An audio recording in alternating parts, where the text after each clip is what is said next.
Deccan voice, सुनो सच की आवाज। हम सब ने शहरों में लोगों को कबूतरों को दाना डालते जरूर देखा होगा। अक्सर लोग इसे एक नेकी और सवाब का काम समझते हैं। लेकिन क्या ये मामूली सा दिखने वाला काम वाकई एक नेकी है, या इसके पीछे कोई ऐसी हकीकत छुपी है जिससे हम बेखबर हैं? चलें आज इस पर ही बात करते हैं। तो सवाल यही है, और बहुत अहम सवाल है, क्या कबूतरों को खिलाना वाकई एक अच्छा काम है, या फिर इसके कुछ ऐसे नुकसानात हैं जिन्हें हम अनजाने में नज़रअंदाज कर रहे हैं। तो इस मसले के दो रुख हैं। एक तरफ वो सोच है जो हमें ये काम करने पर उकसाती है, और दूसरी तरफ वो असलियत है जो इस काम के नतीजे में सामने आती है। और इन दोनों में ज़मीन आसमान का फ़र्क है। यहाँ देखें हमारी सोच और असलियत में कितना बड़ा फर्क है। हम सोचते हैं कि हम नेकी कर रहे हैं, परिंदों की मदद कर रहे हैं, लेकिन हकीकत बिल्कुल अलग है। हकीकत में हम उन्हें आदी बना रहे हैं, उनकी कुदरती सलाहियत ख़त्म कर रहे हैं, और इस आसान ग़िज़ा का नतीजा हमारे शहर गंदे और बीमार हो रहे हैं।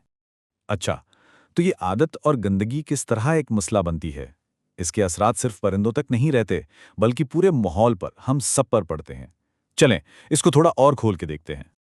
कुदरत ने परिंदों को अपनी ग़िज़ा खुद तलाश करने के लिए बनाया है, लेकिन जब हम उन्हें रोज़ बैठे बिठाए खाना देते हैं तो वो अपनी फितरी आदत खो देते हैं।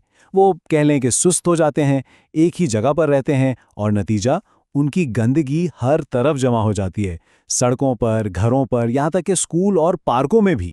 और ये जो गंदगी जमा हो रही है, ये सिर्फ देखने में बुरी नहीं है। इसके अंदर सेहत के लिए कुछ ऐसे संगीन और छुपे हुए खतरे हैं जिनसे हम में से अक्सर लोग लाइल्म हैं। असल खतरा इस खतरनाक धूल से है।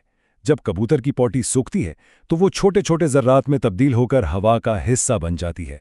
हम अनजाने में हर सांस के साथ इन खतरनाक जरासीम को अपने जिस्म के अंदर ले रहे होते हैं। और जब ये हवा हमारी सांस के जरिए अंदर जाती है तो इसके नतीजे संगीन हो सकते हैं। मुसलसल खांसी, पहले से मौजूद एस्थमा का शदीद हो जाना, सांस लेने में दुश्वारी, और यहाँ तक कि फेफड़ों में खतरनाक इन्फेक्शन जैसी बीमारियां इसके आम असरात हैं। और बात सिर्फ सांस की बीमारियों तक खत्म नहीं होती। इस धूल में मौजूद फंगस सीधा फेफड़ों पर हमला कर सकता है, जिससे बुखार और सीने में दर्द की शिकायत हो सकती है।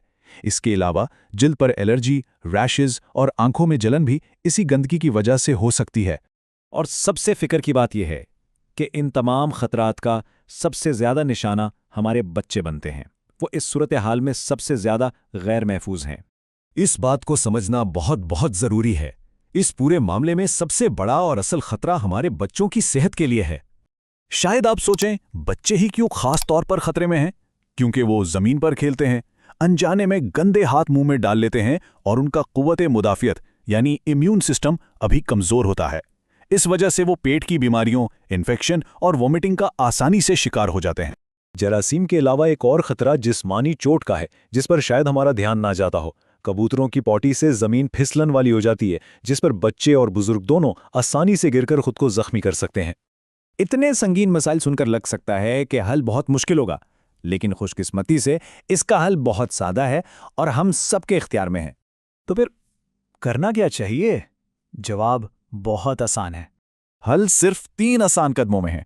पहला, कबूतरों को खाना देना बंद करें। दूसरा, उन्हें अपनी ग़िज़ा कुदरती तौर पर ढूंढने का मौका दें। और तीसरा और सबसे अहम, हम सब मिलकर अपने शहर को साफ और सेहतमंद रखें। तो आखिर में बात यह है कि असल हमदर्दी या नेकी क्या है?